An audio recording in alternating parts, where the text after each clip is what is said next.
नमस्कार, मैं आर के जायसवाल और आप देख रहे हैं जनमत की पुकार न्यूज। प्रधानमंत्री नरेंद्र मोदी ने दिल्ली से देहरादून इकोनॉमिक कॉरिडोर का शिलान्यास किया। इसके बनने से यह दूरी 6 घंटे की जगह 2.5 घंटे में पूरी की जा सकेगी। इससे उत्तर प्रदेश उत्तराखंड के साथ साथ इस रूट पर चलने वाले सभी यात्रियों को इसका सीधा लाभ मिलेगा। देखिए प्रधानमंत्री ने और क्या कहा। उत्तराखंड का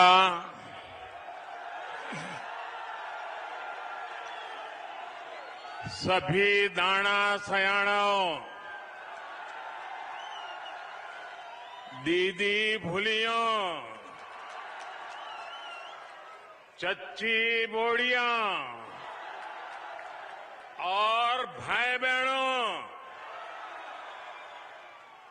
आप सबू थे म्यारू प्रणाम।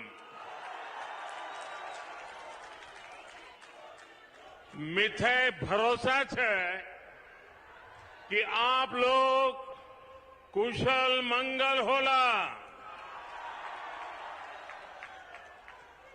मैं आप लोगों थे सेवा लगन छू। आप स्वीकार करा।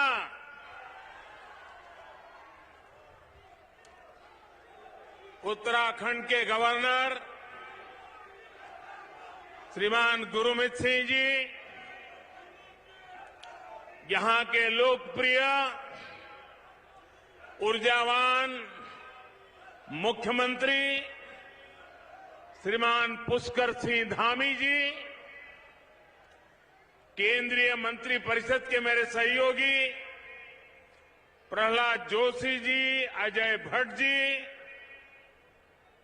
उत्तराखंड में मंत्री सतपाल महाराज जी, हरक सिंह रावत जी, राज्य मंत्रिमंडल के अन्य सदस्यगण, संसद में मेरे सहयोगी निशंक जी, तीरथ सिंह रावत जी, अन्य सांसदगण, भाई त्रिवेंद्र सिंह रावत जी, विजय बहुगुणा जी, राज्य विधानसभा के अन्य सदस्य, मेयर श्री, जिला पंचायत के सदस्यगण, भाई मदन कौशिक जी और मेरे प्यारे भाई और बहनों, आप सभी इतनी बड़ी संख्या में हमें आशीर्वाद देने आए हैं। आपके स्नेह, आपका आशीर्वाद, ये आशीर्वाद का प्रसाद पाकर हम सभी अभिभूत है। उत्तराखंड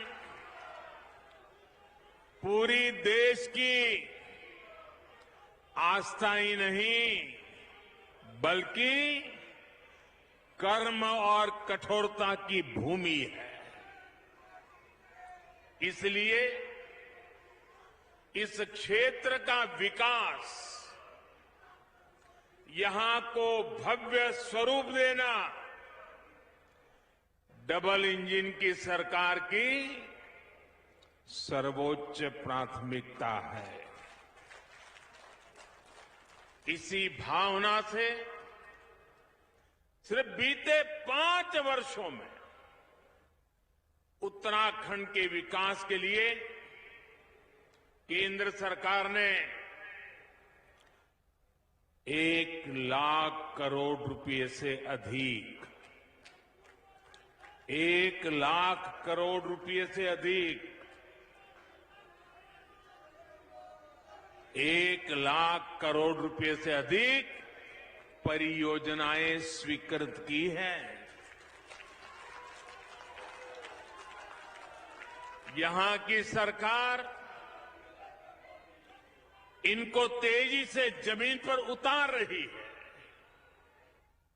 इसी को आगे बढ़ाते हुए आज 18,000 करोड़ रुपए से अधिक की परियोजनाओं का लोकार्पण और शिलान्यास किया जा रहा है। इनमें कनेक्टिविटी हो, स्वास्थ्य हो, संस्कृति हो, तीर्थाटन हो, बिजली हो, बच्चों के लिए विशेष तौर पर बना चाइल्ड फ्रेंडली सिटी प्रोजेक्ट्स हो, करीब करीब हर सेक्टर से जुड़े प्रोजेक्ट इसमें शामिल है। बीते वर्षों की कड़ी मेहनत के बाद अनेक जरूरी प्रक्रियाओं से गुजरने के बाद आखिरकार आज ये दिन आया है। ये परियोजनाएं इस दशक को मैंने केदारपुरी की पवित्र धरती से कहा था, आज मैं देहरादून से दोहरा रहा हूं। ये परियोजनाएं इस दशक को उत्तराखंड का दशक बनाने में अहम भूमिका निभाएगी।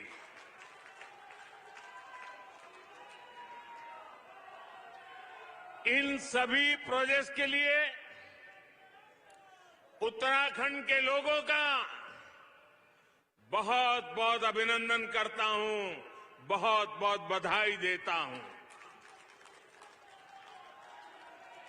जो लोग पूछते हैं कि डबल इंजन की सरकार का फायदा क्या है, वो आज देख सकते हैं कि डबल इंजन की सरकार कैसे उत्तराखंड में विकास की गंगा बहा रही है। भाइयों और बहनों, इस शताब्दी की शुरुआत में अटल बिहारी वाजपेयी जी ने भारत में कनेक्टिविटी बढ़ाने का अभियान शुरू किया था, लेकिन उनके बाद 10 साल देश में ऐसी सरकार रही जिसने देश का, उत्तराखंड का बहुमूल्य समय व्यर्थ कर दिया। 10 साल तक देश में इंफ्रास्ट्रक्चर के नाम पर घोटाले हुए, घपले हुए। इससे देश का जो नुकसान हुआ उसकी भरपाई के लिए हमने 2 गुनी गति से मेहनत की और आज भी कर रहे हैं। आज भारत आधुनिक इंफ्रास्ट्रक्चर पर 100 लाख करोड़ रुपए से अधिक के निवेश के इरादे से आगे बढ़ रहा है। आज भारत की नीति गति शक्ति की है, 2 गुनी 3 गुनी तेजी से काम करने की है। सालों साल अटकी रहने वाली परियोजनाओं, बिना तैयारी के फीता काट देने वाले तौर तरीकों को पीछे छोड़कर आज भारत नवनिर्माण में जुटा है। 21वीं सदी के इस कालखंड में भारत में कनेक्टिविटी का एक ऐसा महायज्ञ चल रहा है जो भविष्य के भारत को विकसित देशों की श्रृंखला में लाने में बहुत बड़ी भूमिका निभाएगा। इस महायज्ञ का ही एक यज्ञ आज यहां देवभूमि में हो रहा है। भाइयों और बहनों, इस देवभूमि में श्रद्धालु भी आते हैं, उद्यमी भी आते हैं, प्रकृति प्रेमी सैलानी भी आते हैं। इस भूमि का जो सामर्थ्य है उसे बढ़ाने के लिए यहां आधुनिक इंफ्रास्ट्रक्चर पर अभूतपूर्व काम किया जा रहा है। 4 धाम ऑल वेदर रोड परियोजना के तहत आज देवप्रयाग से श्रीकोट और ब्रह्मपुर से कोडियाला वहां के प्रोजेक्ट्स का लोकार्पण किया गया है। भगवान बद्रीनाथ तक पहुंचने में लामबगड़ लैंडस्लाइड के रूप में जो रुकावट थी वो भी अब दूर हो चुकी है। इस लैंडस्लाइड ने देश भर के न जाने कितने तीर्थयात्रियों को बद्रीनाथ जी की यात्रा करने से या तो रोका है या फिर घंटों इंतजार करवाया है और कुछ लोग तो थक करके वापस भी चले गए। अब बद्रीनाथ जी की यात्रा पहले से ज्यादा सुरक्षित और सुखद हो जाएगी। आज बद्रीनाथ जी गंगोत्री और यमुनोत्री धाम में अनेक सुविधाओं से जुड़े नए प्रोजेक्ट पर भी काम आरंभ हुआ है। भाइयों और बहनों, बेहतर कनेक्टिविटी और सुविधाओं से पर्यटन और तीर्थाटन को कितना लाभ होता है, बीते वर्षों में केदार धाम में हमने अनुभव किया है। केदारनाथ त्रासदी से पहले 2012 में 5,70,000 लोगों ने दर्शन किया था और ये उस समय का एक रिकॉर्ड था। 2012 में यात्रियों की संख्या का एक बहुत बड़ा रिकॉर्ड था, जबकि कोरोना काल शुरू होने से पहले 2019 में 10 लाख से ज्यादा लोग केदारनाथ जी के दर्शन करने पहुंचे थे। यानी केदार धाम के पुनर्निर्माण ने न सिर्फ श्रद्धालुओं की संख्या बढ़ाई, बल्कि वहां के लोगों को रोजगार, स्वरोजगार के भी अनेकों अवसर उपलब्ध कराए हैं। साथियों, पहले जब भी मैं उत्तराखंड आता था या उत्तराखंड आने जाने वालों से जरा मिलता था तो वो हमेशा कहते थे, मोदी जी, दिल्ली से देहरादून की यात्रा गणेशपुर तक तो बड़ी आसानी से हो जाती है, लेकिन गणेशपुर से देहरादून तक बड़ी मुश्किल होती है। आज मुझे बहुत खुशी है कि दिल्ली देहरादून इकोनॉमिक कॉरिडोर का शिलान्यास हो चुका है। जब ये बनकर तैयार हो जाएगा तो दिल्ली से देहरादून आने जाने में जो समय लगता है वो करीब करीब आधा हो जाएगा। इससे न केवल देहरादून के लोगों को फायदा पहुंचेगा, बल्कि हरिद्वार, मुजफ्फरनगर, शामली, बागपत और मेरठ जाने वालों को भी सुविधा होगी। ये आर्थिक गलियारा अब दिल्ली से हरिद्वार आने जाने के समय को भी कम कर देगा। हरिद्वार रिंग रोड परियोजना से हरिद्वार शहर को जाम की बरसों पुरानी समस्या से मुक्ति मिलेगी। इससे कुमाऊं क्षेत्र के साथ संपर्क भी और आसान होगा। इसके अलावा ऋषिकेश की पहचान हमारे लक्ष्मण झूला, ये लक्ष्मण झूला पुल के समीप एक नए पुल का शिलान्यास भी आज हुआ है। भाइयों और बहनों, दिल्ली देहरादून एक्सप्रेसवे पर्यावरण सुरक्षा के साथ विकास के साथ हमारे विकास के मॉडल का भी प्रमाण होगा।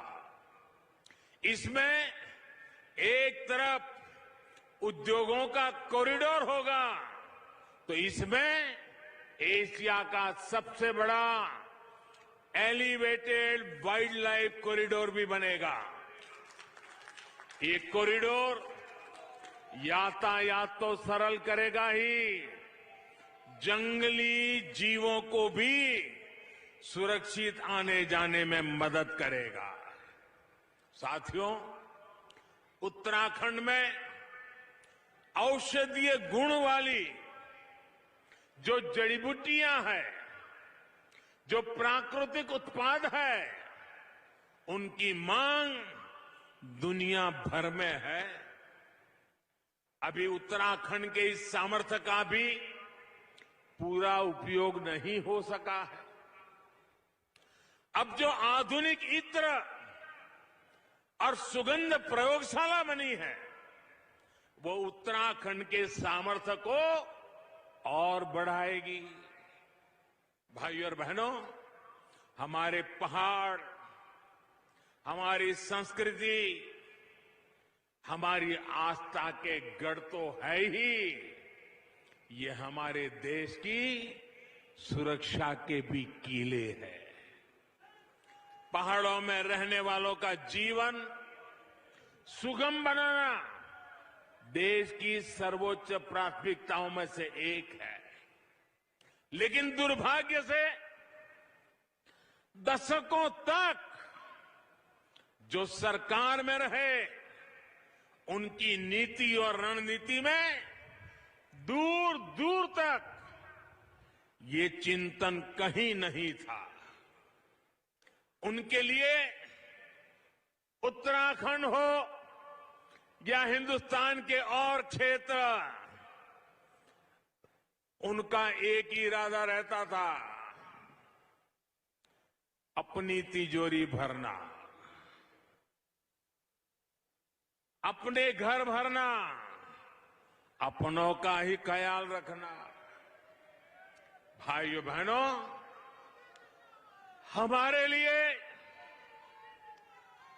हमारे लिए उत्तराखंड तप और तपस्या का मार्ग है। साल 2007 से 2014 के बीच जो केंद्र की सरकार थी, उसने 7 साल में उत्तराखंड में केवल, हमारे पहले जो सरकार थी उसने 7 साल में क्या काम किया? पहले की सरकार ने 7 साल में उत्तराखंड में केवल 300 किलोमीटर भी नहीं, केवल 288 किलोमीटर नेशनल हाईवे बनाए थे। जबकि हमारी सरकार ने अपने 7 साल में उत्तराखंड में 2000 किलोमीटर से अधिक लंबाई के नेशनल हाईवे का निर्माण किया है। आप बताइए भाइयों बहनों, इसे आप काम मानते हैं कि नहीं मानते हैं? इसे आप काम मानते हैं कि नहीं मानते हैं? क्या इसमें लोगों की भलाई है कि नहीं है? इससे उत्तराखंड का भला होगा कि नहीं होगा? आपकी भावी पीढ़ियों का भला होगा कि नहीं होगा? उत्तराखंड के नौजवानों का भाग्य खुलेगा कि नहीं खुलेगा?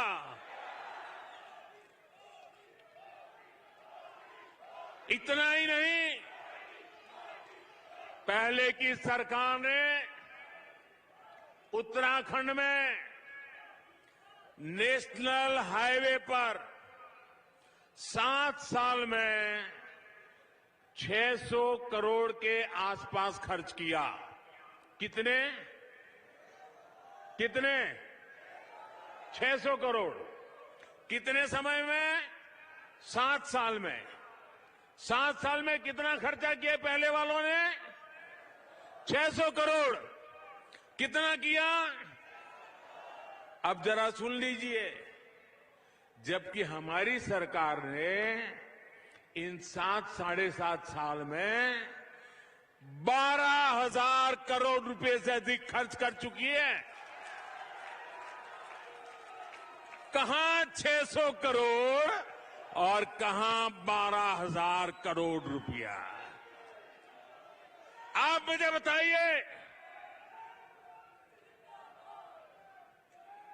हमारे लिए उत्तराखंड प्राथमिकता है कि नहीं है? आपको विश्वास हो रहा है कि नहीं हो रहा है? हमने करके दिखाया है कि नहीं दिखाया? हम जी जान से उत्तराखंड के लिए काम करते हैं कि नहीं करते हैं? और भाइयों बहनों, ये सिर्फ एक आंकड़ा भर नहीं है। जब इंफ्रास्ट्रक्चर के इतने बड़े प्रोजेक्ट पर काम होता है तो कितनी चीजों की जरूरत होती है। सीमेंट चाहिए, लोहा चाहिए, लकड़ी चाहिए, ईंट चाहिए, पत्थर चाहिए, मजदूरी करने वाले लोग चाहिए, उद्यमी लोग चाहिए, स्थानीय युवाओं को अनेक प्रकार का लाभ का अवसर पैदा होता है।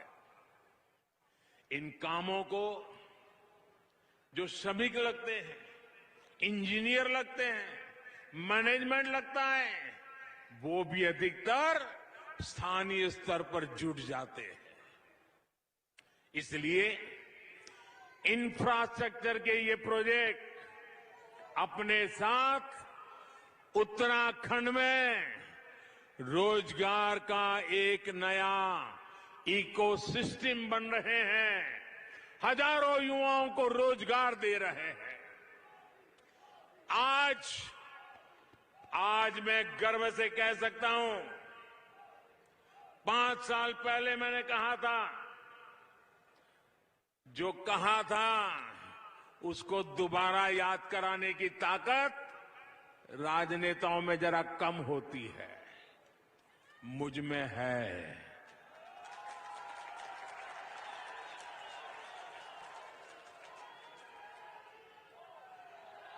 याद कर लेना मैंने क्या कहा था।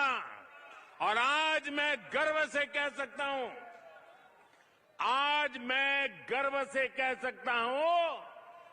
उत्तराखंड का पानी और जवानी उत्तराखंड के काम ही आली।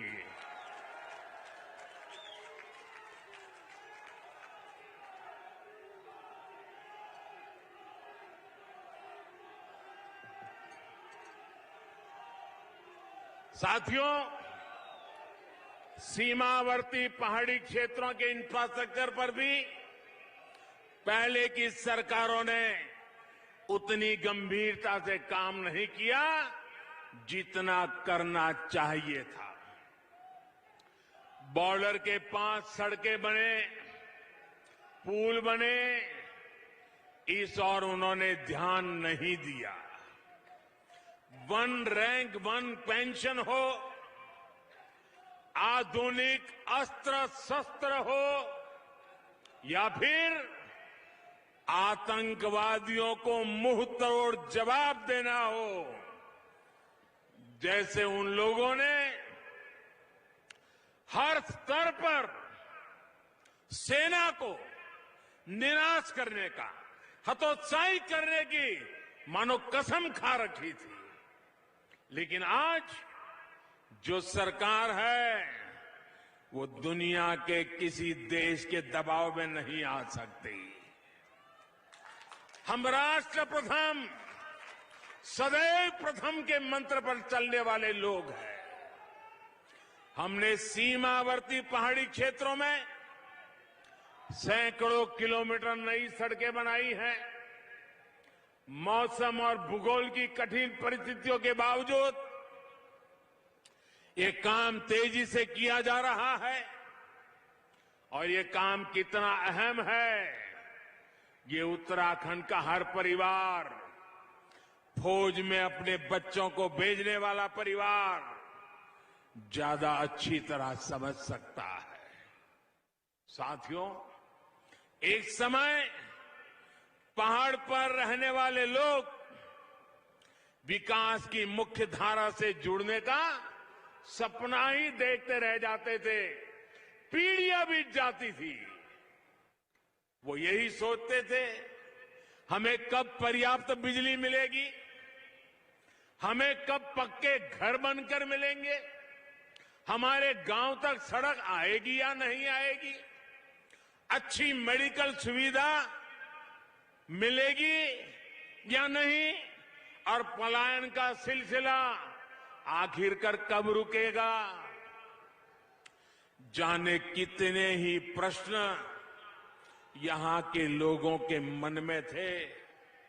लेकिन साथियों, जब कुछ करने का जुनून हो, जब कुछ करने का जुनून हो तो सूरत भी बदलती है और सीरत भी बदलती है। सूरत भी बदलती है और सीरत भी बदलती है। और आपका ये सपना पूरा करने के लिए हम दिन रात मेहनत कर रहे हैं। आज सरकार इस बात का इंतजार नहीं करती कि नागरिक उसके पास अपनी समस्या लेकर आएंगे तब सरकार कुछ सोचेगी और कदम उठाएगी। अब सरकार ऐसी है जो सीधे नागरिकों के पास जाती है। आप याद करिए, एक समय था जब उत्तराखंड में 1.25 लाख घरों में, उत्तराखंड में 1.25 लाख घरों में नल से जल पहुंचता था। आज 7.5 लाख से भी अधिक घरों में नल से जल पहुंच रहा है। अब घर में किचन तक नल से जल आए हैं तो माताएं बहनें मुझे आशीर्वाद देगी कि नहीं देगी? हम सबको आशीर्वाद देंगे कि नहीं देंगे? नल से जल आता है तो माताओं बहनों का कष्ट दूर होता है कि नहीं होता है? उनको सुविधा मिलती है कि नहीं मिलती है? और ये काम जल जीवन मिशन शुरू होने के 2 साल के भीतर भीतर हमने कर दिया है। इसका बहुत बड़ा लाभ उत्तराखंड की माताओं को, बहनों को, यहां की महिलाओं को हुआ है। उत्तराखंड की माताओं, बहनों, बेटियों ने हमेशा हम सभी पर इतना स्नेह दिखाया है। हम सभी दिन रात परिश्रम करके, ईमानदारी से काम करके हमारी इन माताओं बहनों का जीवन आसान बनाकर उनका ऋण चुकाने का निरंतर प्रयास कर रहे हैं। साथियों, डबल इंजन की सरकार में उत्तराखंड के हेल्थ इंफ्रास्ट्रक्चर पर भी अभूतपूर्व काम हो रहा है। उत्तराखंड में 3 नए मेडिकल कॉलेज स्वीकृत किए गए हैं। इतने छोटे से राज्य में 3 नए मेडिकल कॉलेज। आज हरिद्वार मेडिकल कॉलेज का शिलान्यास भी किया गया है। ऋषिकेश एम्स तो सेवाएं दे ही रहा है। कुमाऊं में भी सैटेलाइट सेंटर भी जल्द ही सेवा देना शुरू कर देगा। टीकाकरण के मामले में भी उत्तराखंड आज देश के अग्रणी राज्यों में है। और इसके लिए मैं धामी जी को, उनके साथियों को, पूरी उत्तराखंड की सरकार को बधाई देता हूं। और इसके पीछे भी बेहतर मेडिकल इंफ्रास्ट्रक्चर की बहुत बड़ी भूमिका है। इस कोरोना काल में उत्तराखंड में 50 से अधिक नए ऑक्सीजन प्लांट भी लगाए गए हैं। साथियों, बहुत से लोग चाहते हैं, आप में से सबके मन में विचार आता होगा, हर कोई चाहता होगा उसकी संतान डॉक्टर बने, उसकी संतान इंजीनियर बने, उनकी संतान मैनेजमेंट के क्षेत्र में जाए। लेकिन अगर नए संस्थान बने ही नहीं, सीटों की संख्या बढ़े ही नहीं, तो आपका सपना पूरा हो सकता है क्या? आपका बेटा डॉक्टर बन सकता है क्या? आपकी बेटी डॉक्टर बन सकती है क्या? आज देश में बन रहे नए मेडिकल कॉलेज, नई आईआईटी, नए आईआईएम, विद्यार्थियों के लिए प्रोफेशनल कोर्स की बढ़ रही सीटें देश की वर्तमान और भावी पीढ़ी के भविष्य को मजबूत करने का काम कर रही है। हम सामान्य मानवी के सामर्थ्य को बढ़ाकर, उसे सशक्त करके, उसकी क्षमता बढ़ाकर, उसे सम्मान के साथ जीने के नए अवसर दे रहे हैं। साथियों, समय के साथ हमारे देश की राजनीति में अनेक प्रकार की विकृतियां आ गई है और आज इस बारे में भी मैं उत्तराखंड की पवित्र धरती पर कुछ बात बताना चाहता हूं।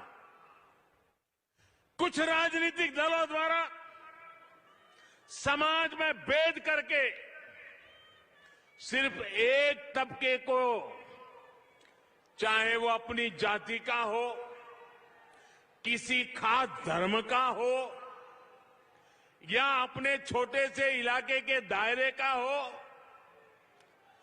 उसी की तरफ ध्यान देना, यही प्रयास हुए हैं और उसमें ही उनको वोट बैंक नजर आती है। इतना संभाल लो, वोट बैंक बना दो, गाड़ी चलती रहेगी। इन राजनीतिक दलों ने एक और तरीका भी अपनाया है। उनके ये विकृतियों का एक रूप ये भी है और वो रास्ता है जनता को मजबूत नहीं होने देना, बराबर कोशिश करना कि जनता कभी मजबूत ना हो जाए। वे तो यही चाहते रहे, ये जनता जनार्दन हमेशा मजबूर बनी रहे। मजबूर बनाओ, जनता को अपना मोहताज बनाओ ताकि उनका ताज सलामत रहे। इस विकृत राजनीति का आधार रहा कि लोगों की आवश्यकताएं पूरी ना करो, उन्हें आश्रित बनाकर रखो। इनके सारे प्रयास इसी दिशा में हुए कि जनता जनार्दन को ताकतवर नहीं बनने देना है। दुर्भाग्य से इन राजनीतिक दलों के लोगों ने भी ये सोच पैदा कर दी कि सरकार ही हमारी माई बाप है, अब जो कुछ भी मिलेगा सरकार से ही मिलेगा, तभी हमारा गुजारा होगा। लोगों के मन में भी ये घर कर गया। यानी एक तरह से देश के सामान्य मानवी का स्वाभिमान, उसका गौरव सोची समझी रणनीति के तहत कुचल दिया गया, उसे आश्रित बना दिया गया। और दुखद ये कि ये सब करते रहे और कभी किसी को भनक तक नहीं आने दी। लेकिन इस सोच, इस अप्रोच से अलग हमने एक नया रास्ता चुना है। हमने जो रास्ता चुना है वो मार्ग कठिन है, वो मार्ग मुश्किल है, लेकिन देश हित में है, देश के लोगों के हित में है। और हमारा मार्ग है सबका साथ, सबका विकास। हमने कहा कि जो भी योजना लाएंगे सबके लिए लाएंगे, बिना भेदभाव के लाएंगे। हमने वोट बैंक की राजनीति को आधार नहीं बनाया, बल्कि लोगों की सेवा को प्राथमिकता दी। हमारी अप्रोच रही कि देश को मजबूती देनी है। हमारे देश कब मजबूत होगा? जब हर परिवार मजबूत होगा।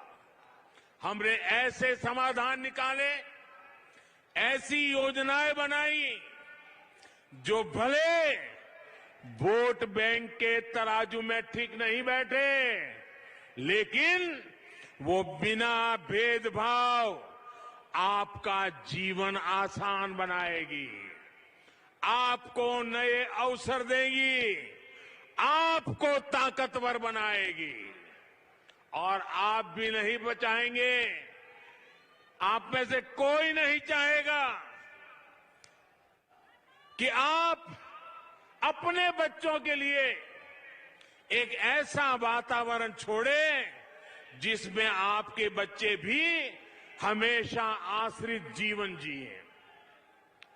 जो मुसीबतें आपको विरासत में मिली, जिन कठिनाइयों में आपको जिंदगी गुजारनी पड़ी, आप भी नहीं चाहेंगे कि आप वो विरासत, वो मुसीबतें बच्चों को वैसे ही देकर जाएं। हम आपको आश्रित नहीं, आत्मनिर्भर बनाना चाहते हैं।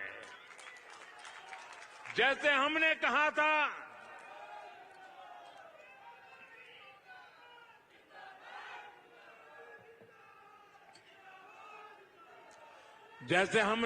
था, कि जो हमारा अन्नदाता है वो ऊर्जादाता भी बने, तो इसके लिए हम खेत के किनारे मेड़ पर सोलर पैनल लगाने की कुसुम योजना लेकर के आए। इससे किसान को खेत में ही बिजली पैदा करने की सुविधा हुई। ना तो हमने किसान को किसी पर आश्रित किया और ना ही उसके मन में ये भाव आया कि मैं मुफ्त की बिजली ले रहा हूं। और इस प्रयास में भी उसको बिजली भी मिली और देश पर भी भार नहीं आया और वो एक तरह से आत्मनिर्भर बना। और ये योजना देश के कई जगह पे हमारे किसानों ने लागू की है। इसी तरह हमने देश भर में उजाला योजना शुरू की। कोशिश थी कि घरों में बिजली का बिल कम आए।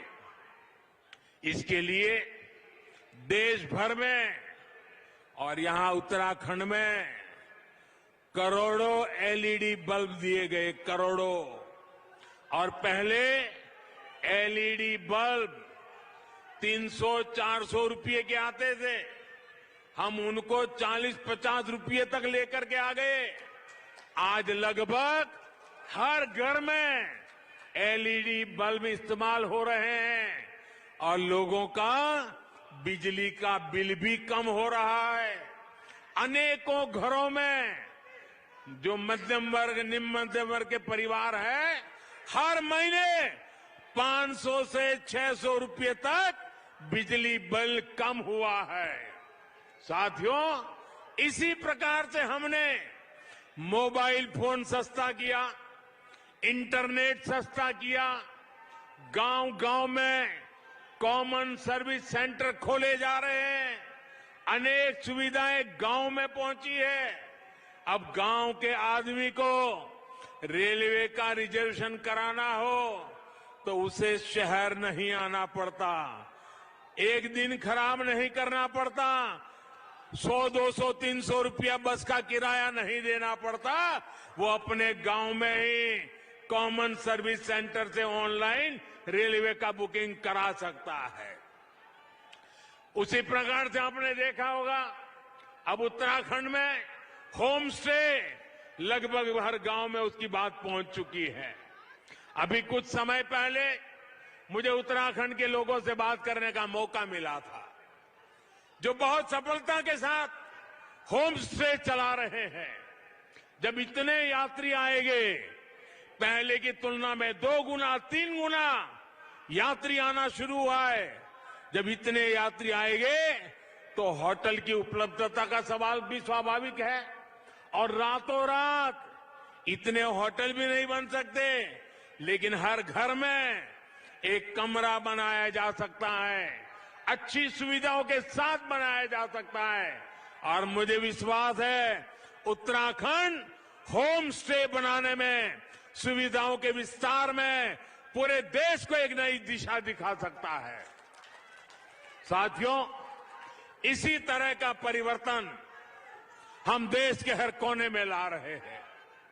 इस तरह के परिवर्तन से देश 21वीं सदी में आगे बढ़ेगा। इसी तरह का परिवर्तन उत्तराखंड के लोगों को आत्मनिर्भर बनाएगा। साथियों, समाज की जरूरत के लिए कुछ करना और वोट बैंक बनाने के लिए कुछ करना, दोनों में बहुत बड़ा फर्क होता है। जब हमारी सरकार गरीबों को मुफ्त घर बनाकर देती है तो वो उसके जीवन की सबसे बड़ी चिंता दूर करती है।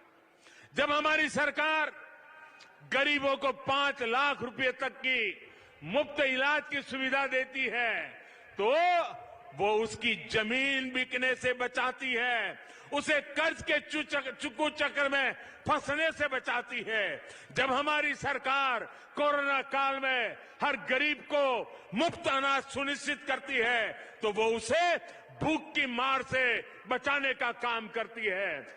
मुझे पता है कि देश का गरीब, देश का मध्यम वर्ग इस सच्चाई को समझता है, तभी हर क्षेत्र, हर राज्य से हमारे कार्यों को, हमारी योजनाओं को जनता जनार्दन का आशीर्वाद मिलता है और हमेशा मिलता रहेगा।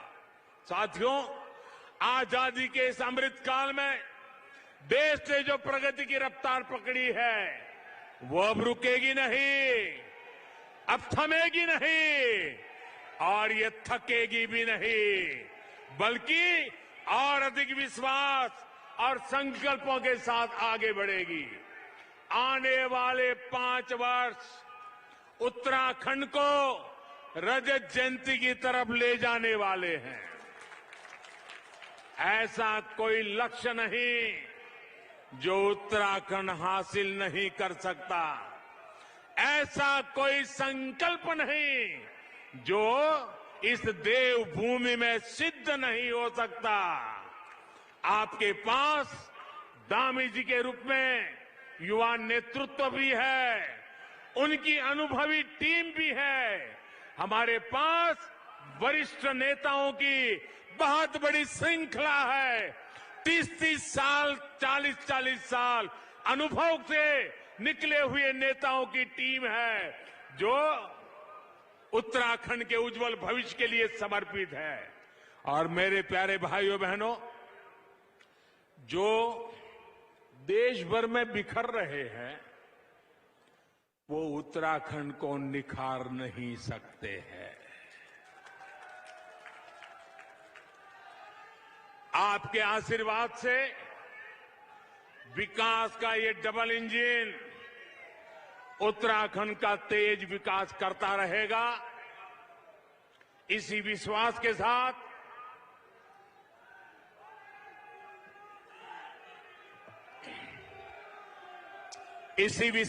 साथ मैं फिर से आप सबको बधाई देता हूं।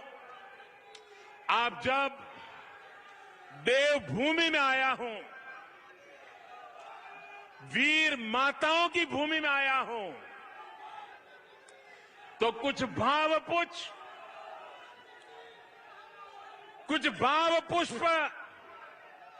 कुछ श्रद्धा सुमन अर्पित करता हूं। मैं कुछ पंक्तियों के साथ अपनी बात समाप्त करता हूं।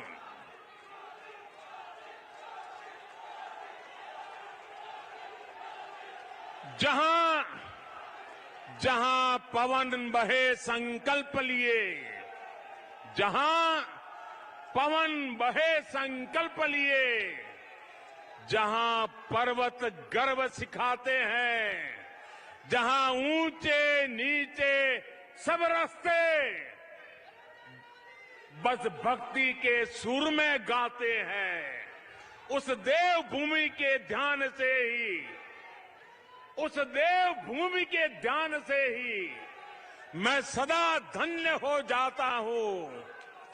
है भाग्य मेरा, सौभाग्य मेरा, मैं तुमको नीश नवाता हूं, मैं तुमको शीश नवाता हूं और धन्य धन्य हो जाता हूं।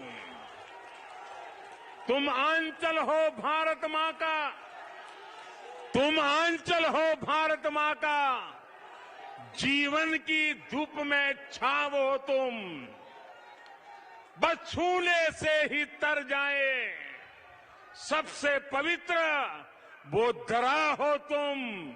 बस लिए समर्पण तन मन से, बस लिए समर्पण तन मन से मैं देवभूमि में आता हूं, मैं देवभूमि में आता हूं।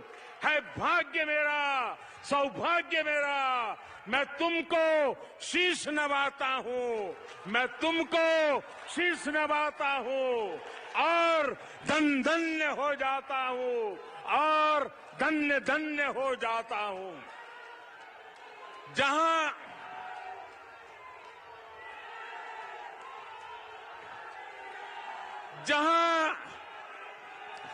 जहां अंजुलि में गंगा जल हो, जहां हर एक मन बस निश्चल हो, जहां गांव गांव में देशभक्त, जहां नारी में सच्चा बल हो, उस देवभूमि का आशीर्वाद लिए मैं चलता जाता हूं। उस देवभूमि का आशीर्वाद लिए मैं चलता जाता हूं। है भाग्य मेरा, सौभाग्य मेरा, मैं तुमको शीश नवाता हूं, मैं तुमको शीश नवाता हूं और धन्य धन्य हो जाता हूं। मंडवे की रोटी, मंडवे की रोटी, हड़के की थाप, मंडवे की रोटी, हड़के की थाप, हर एक मन करता शिवजी का झाप, हर एक मन करता शिवजी का झाप।